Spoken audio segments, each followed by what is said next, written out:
கர்த்தருடைய பரிசுத்த நாமத்துக்கு ஸ்தோத்திரம்.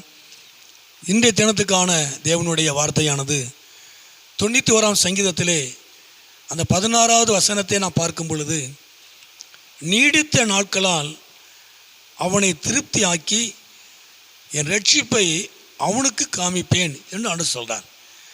நீடித்த நாட்களால் அவனை திருப்தியாக்கி, அவனை திருப்திப்படுத்தி என்னுடைய விடுதலையை, என்னுடைய அற்புதத்தை அவன் காணும்படி நான் செய்வேன் அப்படின்னு சொல்கிறார். பழைய ஏற்பாடு ரட்சிப்பு என்பது விடுதலை.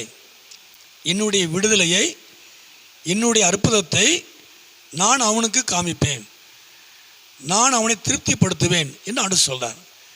யார் என்று சொல்லும் பொழுது முந்தின பதில வாசிக்கிறோம். அதாவது என்னை நம்புகிறவன், என் நாமத்தை அறிந்தவன், என்னை கூப்பிடுகிறவன், என்னை நம்புகிறவன், என் நாமத்தை அறிந்தவன், அவனுக்கு என் ரட்சிப்பை, என்னுடைய விடுதலையை, என்னுடைய அற்புதத்தை அவனுக்கு நான் காமிப்பேன், நான் அவனை திருப்திப்படுத்துவேன். அது நீடித்த நாட்களால் என்று வேதம் சொல்கிறது.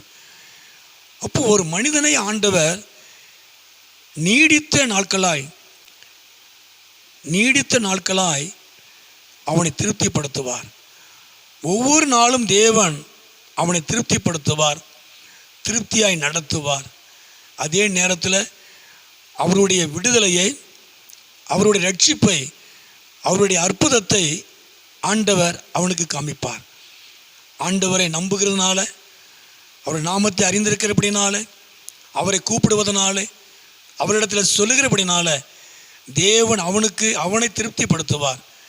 அவனுக்கு தன்னுடைய விடுதலையை, தன்னுடைய அற்புதத்தை அவனுக்கு காமிப்பார். தேவன் அவனை ஆசீர்வதிப்பார். உண்மையாகவே இந்த நாட்களிலே கர்த்தர் ஒவ்வொரு நாளும் உங்களை திருப்திப்படுத்துவார். ஒவ்வொரு நாளும் தேவன் உங்களை திருப்திப்படுத்தி அவருடைய அற்புதத்தை, அவருடைய விடுதலையை அவர் உங்களுக்கு காமிப்பார், உங்கள் வாழ்க்கையில் செய்வார். அவர் நாமத்தை மையப்படுத்துவார். ஆண்டு உங்கள் வாழ்க்கையில் ஒரு பெரிய காரியத்தை செய்வார், அற்புதங்களை செய்வார். அவர் எல்லாவற்றிலும் இருந்து அவர் உங்களுக்கு விடுவிப்பார். உங்கள் வாழ்க்கை அற்புதங்களை செய்வார், உங்களை திருப்திப்படுத்துவார். அவர் நாமத்தை உங்கள் வாழ்க்கையில் மகிமைப்படுத்துவார். சோமனோமா, எங்களை அதிகமாக நேசிக்கிற நல்ல பிதாவே, அருமையான ஆண்டவரே, இந்த நேரத்துக்கு ஸ்தோத்திரம். இந்த சத்தத்தை கேட்குற ஒவ்வொருவரையும், குடும்பத்தையும், பிள்ளைகளையும் ஆண்டவர் ஆசீர்வதித்து அப்படி நாமத்தை மகிமைப்படுத்தும், மகிமையான காரியங்களை செய்யும். இயேசுவின் நாமத்தில் ஜெபிக்கிற நல்ல பிதாவே, ஆமேன், ஆமேன்.